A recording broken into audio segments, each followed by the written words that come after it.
हाय मित्रमैत्रिणींनो, कशा आहात सगळ्याजणी? आपल्या सीमा झेंडे व्लॉग्स या चॅनलमध्ये माझ्या सगळ्या लाडक्या मित्रमैत्रिणींचे पुन्हा एकदा स्वागत आहे। आज आहे ना फ्रीज जवळ स्पेशली उभं राहून व्लॉग करण्याचं कारण असं आहे की आज फ्रीजवरच स्पेशल व्हिडिओ आहे। फ्रीज कशा पद्धतीने ऑर्गनाइज करायचा, कशा गोष्टी सुटसुटीत पद्धतीने ठेवायच्या आणि खरंच रिअली कुठल्या गोष्टींना आहे ना फ्रीजमध्ये ठेवायची गरज असते त्या आजच्या व्हिडिओमध्ये मी तुमच्याशी शेअर करणार आहे। कारण काही जण आहेत ना फ्रीजमध्ये ना ज्या गोष्टी दिसेल त्या तिथे फ्रीजमध्ये कोंबतात। काही आणलं की फ्रीजमध्ये ठेवायचं, काही आणलं की फ्रीजमध्ये ठेवायचं। तर कुठल्या गोष्टी फ्रीजमध्ये ठेवायला पाहिजे, कुठल्या गोष्टी नाही ठेवायला पाहिजे हे देखील आजच्या व्हिडिओमध्ये मी सांगणार आहे। आणि फ्रीज जशा पद्धतीने ऑर्गनाइज करायला पाहिजे ॲक्च्युअली त्याचा ना डिटेल व्हिडिओ मी 2 वर्षांपूर्वी सुद्धा आपल्या व्हिडिओ चॅनलवर टाकलेला आहे। तो व्हिडिओची लिंक सुद्धा मी डिस्क्रिप्शन बॉक्समध्ये देईल, तो सुद्धा व्हिडिओ तुम्ही जाऊन बघा। पण तो थोडासा लेंदी आहे। आजचा व्हिडिओ मी ना छोटासा आणि शॉर्टमध्ये बनवणार आहे आणि जेणेकरून तुम्हाला खरंच समजेल की कशा पद्धतीने फ्रीज आपण सुटसुटीत ठेवू शकतो। तर चला आजच्या व्हिडिओला सुरुवात करूया जास्त वेळ न घालवता। फक्त चॅनलला जर नवीन असेल तर सबस्क्राइब करायला विसरू नका आणि आजचा हाच व्हिडिओ आवडला तर एक लाईक नक्की करा। चला तर मग व्हिडिओला सुरुवात करूयात।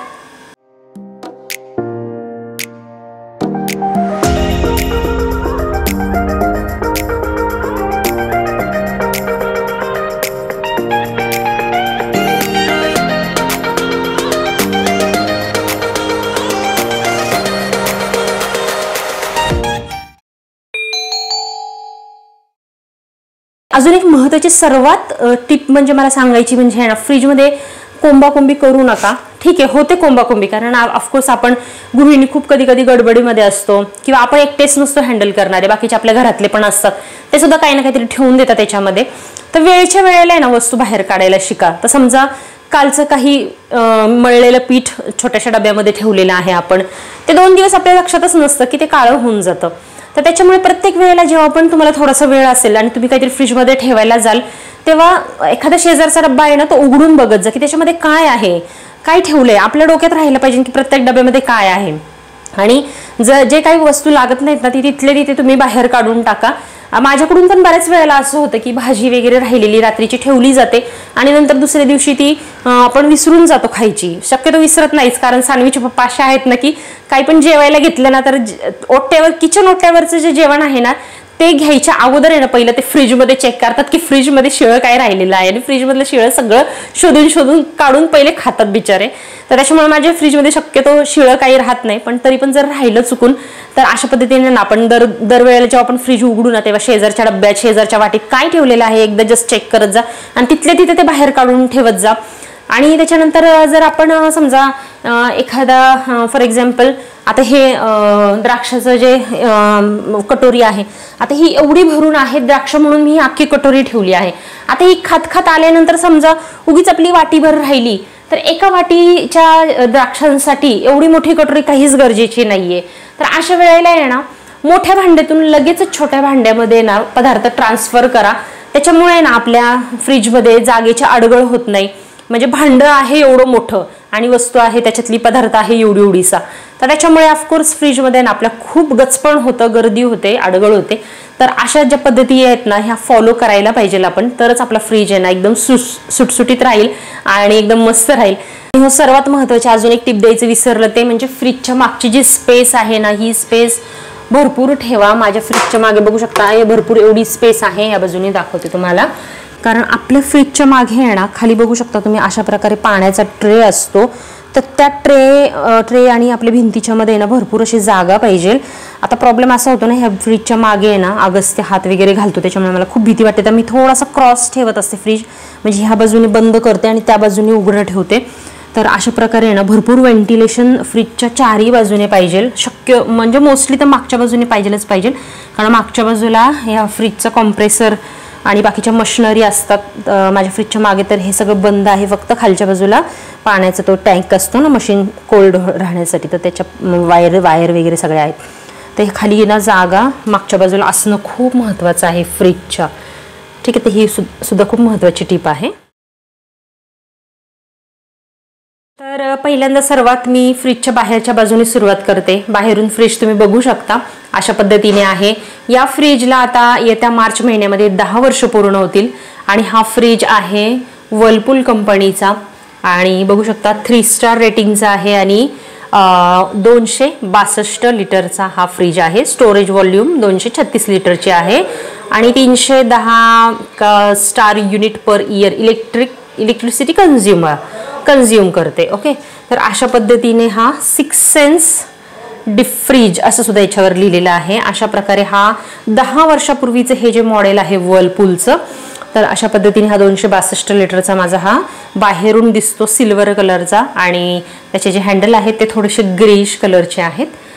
तर मस्त वरून आहे ना छान अशी शायनी लुक आहे आणि इकडनं आहे जर बघितलं तुम्ही तर मॅट फिनिशमध्ये आहे. तर 10 वर्ष होऊ नये ना, ह्याला काही जास्त असं मेजर इश्यू आत्तापर्यंत आलेले नाही आहेत, नाहीच आलेले, एकही इश्यू आलेला नाही आहे. पण मी वरच्या अप्पर बॉडीबद्दल बोलते तर स्क्रॅचेस हार्डली एखादं दुसरं पडलेलं असेल, ते पण आमच्याच चुकीमुळे काहीतरी साईडला घासलं गेलं असेल वगैरे. आणि हे जे समोरच्या बाजूला जे थोडेसे स्क्रॅच पडलेले आहेत ते फ्रीज साफ करताना घासलं गेल्यामुळे वगैरे झाले, किंवा हे ना माझ्या मुलीचं काहीतरी कारभार उद्योग दिसतो, हे काही कळालेलं नाही आहे मला, पण हे आत्ता मी एवढं बारीक बघतीये. तर असो, अशा पद्धतीने वरती कवर वगैरे टाकलेलं आहे, मी बघू शकता तुम्ही वरच्या बाजूने, कारण हे खूप महत्त्वाचं आहे. फ्रीजमध्ये काय होतं ना, वरच्या बाजूला खूप जास्त धूळ बसते आणि आपलं नेमकं तिथंच लक्ष राहत नाही. आणि या बाजूला ना बऱ्यापैकी मी स्टोरेज करत असते. आत्ता हे धुतलेलं आहे कवर, त्याच्यामुळे त्यातलं सगळं मी सामान काढलेलं आहे. तर इथं थोडंफार छोटं मोठं काही कागद वगैरे असे, म्हणजे जे आपले लागणारे गॅस वगैरे जे काय म्हणतात त्याला, गॅस सिलेंडरचं जे कार्ड असतं किंवा छोट्या मोठ्या ज्या अगदी अशा लागणाऱ्या गोष्टी असतात त्या साईडला इथे कवरमध्ये ठेवते. तर असं चला आता फ्रीजच्या आतमध्ये वरच्या डोअरपासून सुरुवात करूया. विशेष असं आत्ता काही नाही आहे फ्रीजमध्ये, कारण आत्ता सध्या अजून उन्हाळा आलेला नाही आहे.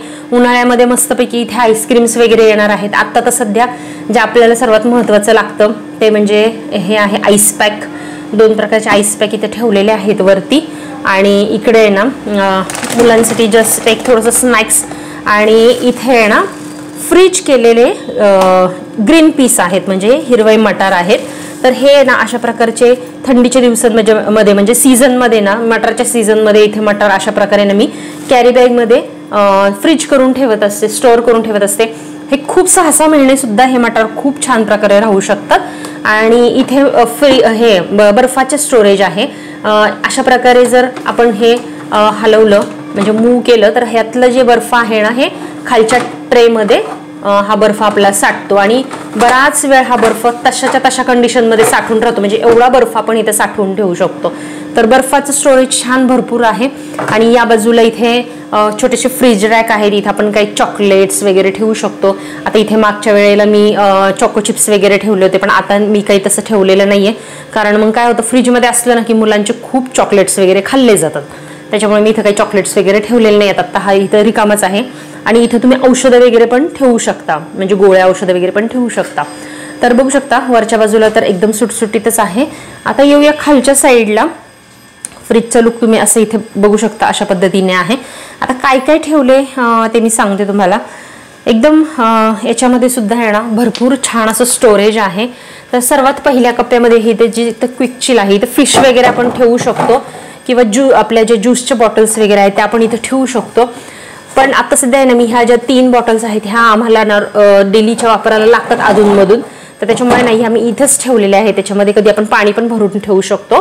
क्विक चिल म्हणजे काय, लवकर थोड्याशा गार होणार, कारण बर्फाच्या जवळपास असल्यामुळे ह्या इथे लवकर थंड होणार आहे. तर इथे तुम्ही मी जसं सांगितलं तसं ज्यूसच्या वगैरे पण बॉटल्स आपण ठेवू शकतो उन्हाळ्याच्या दिवसामध्ये. आता हा जो माझा पहिला कप्पा आहे ना, हा मी काय केलेला आहे, छोटा आहे. छोटा म्हणजे हे काय ऍडजस्टेबल आहे. तिथे तुम्ही बघू शकता ह्या ज्या काचा आहेत ना ह्या लावलेल्या, ह्या वर खाली आपण करू शकतो. आणि ह्या ज्या काचा आहेत माझ्या ह्या टफन ग्लासच्या काचा आहेत. तुम्ही जर बघू शकता असेल एकदम व्यवस्थित, तर टफन ग्लास आहे, खूप छान. बऱ्याच वेळेला आपटले गेले पण तरी सुद्धा ह्या फुटलेले नाही. तर टफन ग्लास आहे, म्हणजे न फुटणारे आणि न स्क्रॅचेस पडणाऱ्या ग्लास आहेत, त्यामुळे खूप छान राहिलेला आहे. तर वरचा जो कप्पा आहे ना हा मी छोटा ठेवलेला आहे साईजने, आणि याच्यामध्ये मी तुम्हाला दाखवते. तर इथे मी ठेवलेले आहे आपलं चीज आणि बटर. त्याच्यानंतर हा डब्बा आणि हा मागचा डब्बा मोठा, याच्यामध्ये ना ड्रायफ्रुट्स ठेवलेले आहेत. तुम्हाला आहे ना हे मी मागच्या वेळेला पण शेअर केलं होतं मागच्या व्हिडिओमध्ये. तर हे माझे ना भरपूर असे जुने डबे आहेत आणि याच्यामध्ये आहे ना ड्रायफ्रुट्स ठेवलेले आहेत. तुम्हाला ओपन करून दाखवते. तर अशा पद्धतीने याच्यामध्ये ना बघा काळे मनुका किंवा खसखस, ड्रायफ्रुट्स नेहमी आहे ना फ्रीजमध्ये ठेवणं खूप महत्त्वाचं आहे, कारण याला आहे ना लवकर जाळी वगैरे पकडते. तर तुमच्याकडे जेवढे काही ड्रायफ्रुट्स असतील ना, तर तुम्ही अशा प्रकारच्या डब्यांमध्ये ना पॅक करून ठेवा. आता याच्यामध्ये सुद्धा खसखस आहे माझ्याकडे आणि याच्यामध्ये सुद्धा जे राहिलेले ड्रायफ्रुट्स आहे जसे की मणोके, चारोळे, अक्रोड, पिस्ता, बदाम, हे जेवढं काही आहे ना हे याच्यामध्ये अशा प्रकारे तुम्ही आहे ना पॅक करून ठेवा. ड्रायफ्रुट्स वर ठेवू नका. फ्रीजमध्ये ही अगदी योग्य जागा आहे ड्रायफ्रुट्ससाठी. आणि इथेच आहे ना वरच मी बटर आणि चीज ठेवलेलं आहे. तर हे सुद्धा खूप उपयोगाला येतं. आणि याच्यामध्ये आपली जी ह्याची विलायची पावडर आहे ती विलायची पावडर याच्यामध्ये मी ठेवलेली आहे. ही आपल्याला काही स्वीट वगैरे करताना लागते. तर पहिल्या कप्प्यामध्ये अशा प्रकारे फक्त ड्रायफ्रुट्सचा सेक्शन आहे, ड्रायफ्रुट्स आणि चीज बटरचं सेक्शन आहे. आणि आता सेकंड ह्याच्यामध्ये आता हे आपल्याला कधीतरी लागणाऱ्या गोष्टी आहेत. त्याच्यामुळे शक्यतो नाही का सारखं काढ घाल करायला लागत नाही. मागे काही ठेवले त्याच्यासाठी पुढचं काढा, मागे जा, अशा पद्धतीने करावं लागत नाही. एकाच कप्प्यामध्ये ठेवल्यामुळे ना अशी सगळी त्याची आपल्याला म्हणजे घेताना खूप एकदम इझिली आपण ते घेऊ शकतो आणि काही मागे पुढे आपल्याला सारखंसं करावं लागत नाही. तर आता नेक्स्ट कप्प्यामध्ये तुम्हाला दाखवते. नेक्स्ट हे जे खालचे 2 कप्पे आहेत ना याच्यामध्ये जे काही आपलं डेली यूजसाठी जे आपण लागणारे जे घरातले पदार्थ आहेत ना ते मी इथे ठेवलेले आहे. आता जसं की फॉर एक्झाम्पल इथं मी जे इडलीचं पीठ केलं होतं तयार ते इथे ठेवलेलं आहे. इडलीचं पीठ आहे. त्याच्यानंतर अगस्त्यासाठी मला ना अशा त्याच्या खिचडीमध्ये वगैरे टाकण्यासाठी थोड्या भाज्या लागतात. तर ह्या मला पटकन हाताशी येण्यासाठी अशा 2-3 भाज्या मी अशा प्लेटमध्ये काढूनच ठेवत असते, जेणेकरून त्याच्या खाण्यामध्ये प्रत्येक खाण्यामध्ये थोडे तुकडे करून टाकायचे हे. आणि जेव्हा पण मला शिजवायचं असेल खिचडी म्हणा किंवा उपीट म्हणा तर त्याच्यामध्ये मी ह्या सगळ्या गोष्टी टाकत असते. त्याच्यानंतर आज इडली केली होती तर त्याची जी चटणी आहे राहिलेली ती सुद्धा मी झाकण लावून ठेवलेली आहे, बघू शकता तुम्ही. याच्यामध्ये आलं आहे हे सुद्धा झाकण लावून ठेवलेलं आहे या डब्यामध्ये. आणि या डब्यामध्ये ठेवलेलं आहे सुकं खोबरं जे आम्हाला स्वयंपाकात वगैरे भरपूर लागतं. आणि याच्यामध्ये ठेवलेली आहे आलं लसणाची पेस्ट ठेवलेली आहे. तर बघू शकता तुम्ही अशा प्रकारे प्रत्येक गोष्ट आहे ना झाकण लावून ठेवा, जेणेकरून आहे ना पदार्थांचा एकमेकांना वास लागणार नाही. ही खूप महत्त्वाची टिप आहे. त्याच्यानंतर नेक्स्ट याच्यामध्ये आहे दूध ठेवलेलं आहे इथे. आणि दही जर तुम्हाला ठेवायचं असेल तर दूध वेगळ्या कप्प्यात आणि दही वेगळ्या कप्प्यात ठेवा, कारण दूध अगदी वेगळं त्याचं हे आहे आणि दह्याचं देखील वेगळं स्वभाव आहे, दुधाचा देखील वेगळा स्वभाव आहे. असं म्हणतात की दूध आणि दही एकत्र ठेवल्याने घरात सासू सुनांची भांडणं होतात किंवा घरामध्ये भांडणं होऊ शकतात, असं एक शास्त्र असतं ना, त्या वास्तुशास्त्र किंवा कुठलंही शास्त्र म्हणा त्याच्याप्रमाणे दूध आणि दही कधीही एकत्र शेजारी ठेवू नये, वरच्या खालच्या कप्प्यांमध्ये तुम्ही ठेवा. तर ही छोटीशी टिप लक्षात ठेवा. आणि मस्त आता उन्हाळ्याचे दिवस आहेत तर थंडगार आपल्याला द्राक्ष खायची आहेत, तर ही सुद्धा मी फ्रीजमध्ये ठेवलेली आहे. आता काही जण फ्रीजमध्ये सगळी फळं याच्यामध्येच कोंबतात. उदाहरणार्थ ॲपल म्हणा, ॲपलला सुद्धा फ्रीजची गरज नाहीये, कारण थंड ऑलरेडी त्याचा जो गुणधर्म आहे ॲपलचा तो थंड आहे.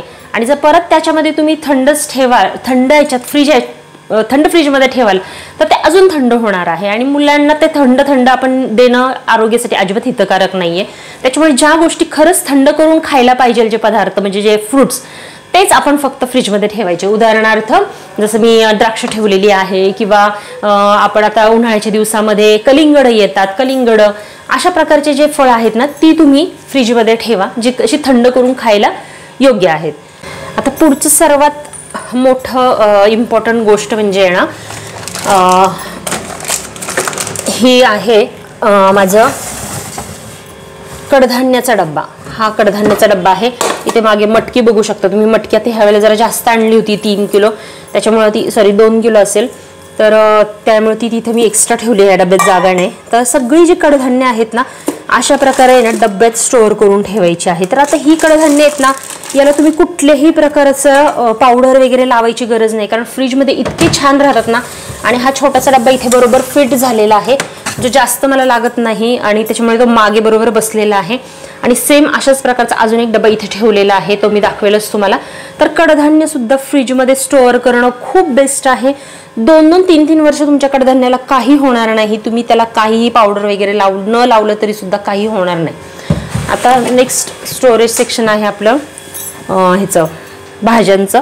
तर भाज्या स्टोअर करताना आहे ना नेहमी हा जो खालचा जो आपला डब्बा आहे ना तो ड्राय पाहिजे पहिली गोष्ट, आणि प्रत्येक वेळेला आहे ना खाली अशा प्रकारे पेपर टाकायचा आहे, जेणेकरून ज्या आपण अशा सुट्ट्या भाज्या टाकतो म्हणजे विदाऊट कॅरी बॅग वगैरे ज्या अशा सुट्ट्या भाज्या टाकतो, तर याच्यातून जर काही समजा थोडंफार खराब झाल्याने याच्यातून जर काही ज्यूस बाहेर पडला तर तो खाली जाऊन हे भांडं सुद्धा खराब होऊ शकतं आणि त्याच्याने दुसऱ्या भाज्या सुद्धा सडू शकतात. तर त्याच्यामुळे खाली नेहमी ना पेपर टाकायचा आहे.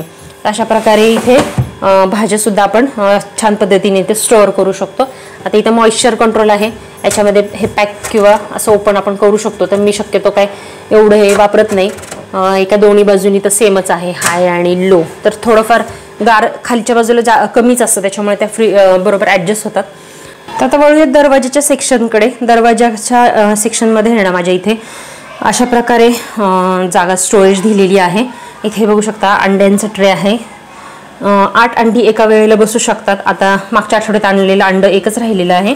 आणि इथे ना मी हे ठेवलेलं आहे, आपलं केसर ठेवलेलं आहे, केसराची डब्बी आहे. इथे तुम्ही बाकीचे जे काही छोटे मोठे जे इसेन्स असतात केकमध्ये वगैरे टाकायचे ते सुद्धा तुम्ही इथे ठेवू शकता फ्रीजमध्ये, ते पण खूप छान राहतात. आता इथे आहे ना ह्या 2 कप्प्यामध्ये आहे ना जेव्हा आपण ज्या वेळेला स्वयंपाक करत असते ना मी, तेव्हा सर्वात मला सारखं लागणारी गोष्ट म्हणजे कढीपत्ता आणि मिरची आहे. त्याच्यामुळे ना मी इथे ठेवली आहे, कारण इथे जर ठेवलं ना तर त्या सारखं ते डबे मागे जातात आणि आपल्याला ते शोधून काढावे लागतात. तर ह्या आहे ना हा जो रॅक आहे तो मी फक्त मिरची आणि कढीपत्त्यासाठी ठेवलेला आहे. बघू शकता तुम्ही कढीपत्ता आणि याच्यामध्ये आहेत ना मिरच्या स्टोअर करून ठेवलेल्या आहेत. अशा प्रकारे याच्यामध्ये मिरच्या स्टोअर करून ठेवलेल्या आहेत. तर त्याच्यामुळे काय होतं ना, मला आता ॲक्च्युली मिरच्या आहेत ना देठ काढून ठेवल्या तर खूप जास्त दिवस टिकतात, अजून जास्त. पण असं तेवढा आता वेळ नसतो मला, त्याच्यामुळे मी काही ते काढत नाही बसलेले. त्याच्यामुळे इथे बघू शकता एकदम इझी पटकन ॲक्सेससाठी कढीपत्ता, हिरव्या मिरच्या आहेत. आणि हा जसं मी तुम्हाला सांगितलं कडधान्याचा डब्बा आहे तो डब्बा, आणि हा डब्बा कडधान्याचा आहे. इथे जाम ठेवलेला आहे, पीनट बटर वगैरे कधी आणलं तर इथे ठेवलं जातं, ॲडजस्ट केलं जातं. त्याच्यानंतर इथे पिझ्झा पास्ता सॉस आहे, बाकीचे सॉस आहे, चॉकलेट सॉस आहे इथे मागे, आणि खाली इथे आहे आपला टोमॅटो सॉस आणि मिओनीज वगैरे ठेवलेला आहे. आता ह्या ज्या काही जी स्पेस बाकीची जी उरलेली दिसते ना तुम्हाला, तर तिथं आम्ही आहे ना इतर सीझनमध्ये पाण्याच्या बाटल्या वगैरे काही ठेवत नाही फ्रीजमध्ये. पण जेव्हा आपला उन्हाळा वगैरे असतो ना तेव्हा ही जागा ना खूप उपयोगाला पडते, उलट कमीच पडते. म्हणजे आपलं थंड पाण्याच्या ज्या बाटल्या आहेत ना कितीही भरून ठेवलं तरी थंडच कमीच पडतात. जेव्हा आपल्याला ज्यूस वगैरे बनवायचं असेल, सरबत बनवायचं असेल त्यावेळेला. पण शक्यतो मी माठ वापरते, फ्रीजमधल्या पाण्यापेक्षा माठाचं पाणी केव्हाही बेस्ट आहे. तर अशा पद्धतीने होता माझा फ्रीज. तुम्हाला माझ्या फ्रीजची रचना कशी वाटली? एकदम सुटसुटीत ठेवलेला आहे आणि याच्यामध्ये अजून पण सामान भरपूर बसू शकतं. खाली दुधाचं पातेलं आहे, मोठे खाली 2-3 पातेलं खाली बसू शकतात, जे आपण भाजीचं रॅक बघत आहोत त्याच्यावरती, त्या भाजीच्या बॉक्सवरती. तर जेव्हा आपण काही जास्त जेवण वगैरे, शक्यतो माझं जास्त जेवण नसतं, मी मोजूनच जेवण बनवते. पण राहतं कधी कधी रात्रीचं काही गोष्टी राहतात ज्या आपण सकाळी नाश्त्याला परतून वगैरे खातो, त्या गोष्टी मी ह्या मोकळ्या स्पेसमध्ये ठेवत असते, खालच्या बाजूला ठेवत असते. तर अशा पद्धतीने हा मस्त असा सुटसुटीत एकदम ऑर्गनाइज फ्रीज आहे. तर याच्यामध्ये अजून बऱ्याचशा गोष्टी मावू शकतात. आणि हो, इथे मी आहे ना फ्रीजची की सुद्धा इथंच ठेवत असते. की आत्ता सध्या फ्रीजला चावी मी लॉक लावत नाहीये, पण कुठेही हरवू नये म्हणून मी ती तिथे ठेवलेली आहे. आणि येस, वरनं मस्त असं डेकोरेशन केलेलं आहे. Stress free zone, food vibes only, अशा पद्धतीने छान छान छान छान मेसेजेस माझ्या फ्रीजवर आहेत. आणि छान असे काही काही आईस्क्रीम्स, कप्स वगैरे पण आहेत. फ्रीजला एक जरा छान लुक येतो आणि आपल्या किचनला पण छान शोभा येते. म्हणजे आपल्या किचनमध्ये आपलं लक्ष आहे आणि अट्रॅक्टिव्ह काहीतरी वाटतं ना, तर तशा पद्धतीने आपल्याला ह्या फ्रीजमध्ये असं काही लावलं ना वरती तर खूप छान वाटतं. आणि सर्वात महत्त्वाचं म्हणजे फ्रीजच्या वरती शक्यतो काही ठेवू नका, जड वजन. हलकं फुलकं तुम्ही एखादं फ्लॉवर पॉट वगैरे किंवा असं काहीतरी महत्त्वाची काही वस्तू आहे ते ठेवू शकता. जसं की ना काही दिवसांपूर्वी मी ही माझी फ्रूट बास्केट जी आहे ना, ती मी फ्रूट बास्केट याच्यावर ठेवली होती. पण काय झालं, फ्रूट बास्केट मी अशी वर ठेवली आणि त्याच्यावरची फळं आहे ना दिसूनच यायची नाहीत लवकर, आणि ती फळं ना खराब होऊन जायची. तर त्याच्यामुळे खालीच फ्रूट बास्केट असलेली बरी आहे. तर अशा पद्धतीची ही फ्रूट बास्केट आहे. तुम्हाला परत दाखवते मी एकदा. ही आहे ना खूप छान आहे, लोखंड टाईपमध्ये आहे. मी तुम्हाला लोखंडाची जाळी टाईप आहे, लोखंड आहे का प्लॅस्टिक आहे माहीत नाही, पण खूप छान याच्यामध्ये फळं, भरपूर फळं बसतात, 3-4 किलो. तर अशा पद्धतीने माझा फ्रीज आहे. आय होप सो तुम्हाला माझ्या फ्रीजमध्ये ठेवलेल्या ज्या गोष्टी आहेत त्या आवडल्या असतील, ऑर्गनायझेशन आवडलं असेल. आणि आज क्लीन केल्यानंतर खूप छान वाटतं. आणि इथे ना ह्या फ्रीजचं हँडल पण आहे, ते इथे लावलेलं असतं, ते दाखवते मी तुम्हाला. आणलं आहे बाहेरनं, धुवायला टाकलं होतं ना, त्यांनी धुतल्यानंतर आहे ना त्यांनी धुवून वगैरे हे वाळायला टाकलं होतं. बघू शकता अशा पद्धतीने हे हँडल ह्याला लावलेलं आहे, म्हणजे हँडल कव्हर लावलेलं आहे. हे तर खूप महत्त्वाचं आहे, कारण काय होतं ना, बऱ्याचदा आपण स्वयंपाक करता करता आपले हात ओले असतात किंवा काहीतरी लागलेलं असतं हाताला आणि आपण तशाच प्रकारे ना फ्रीज उघडायला जातो. त्याच्यामुळे ना हँडल असलेलं खूप महत्त्वाचं आहे. आणि अशा पद्धतीने आपण हँडलला पकडून फ्रीज उघडला म्हणजे फ्रीजचे जे हँडल्स आहेत ना ते चिकट होत नाहीत, महत्त्वाचं म्हणजे, कारण ते परत घासून काढणं म्हणजे त्याच्यावर परत स्क्रॅचेस पडणार. तर त्याच्यामुळे बेटर आहे अशा पद्धतीने हँडलला सुद्धा कव्हर लावायचं आहे आपल्याला. तर आय होप सो आजचा जो व्हिडिओ आहे फ्रीज ऑर्गनायझेशनचा तो तुम्हाला खूप हेल्पफुल ठरला असणार आहे. आणि त्याच्यातल्या ज्या मी तुम्हाला टिप्स सांगितल्या ना त्या खूप महत्त्वाच्या आहे. जर व्हिडिओ तुम्हाला हेल्पफुल वाटला, इन्फॉर्मेटिव्ह वाटला तर मला नक्की कमेंट करून कळवा. या व्हिडिओला लाईक करायला विसरू नका. आता अगस्त झोपलाय त्याच्यामुळे आय होप म्हणजे बरं वाटतंय मला की मी एवढा मोठा व्हिडिओ शूट करू शकले. तर चला आजचा व्हिडिओ इथेच एंड करते. भेटूयात अशाच एका नवीन व्हिडिओमध्ये. तोपर्यंत बाय.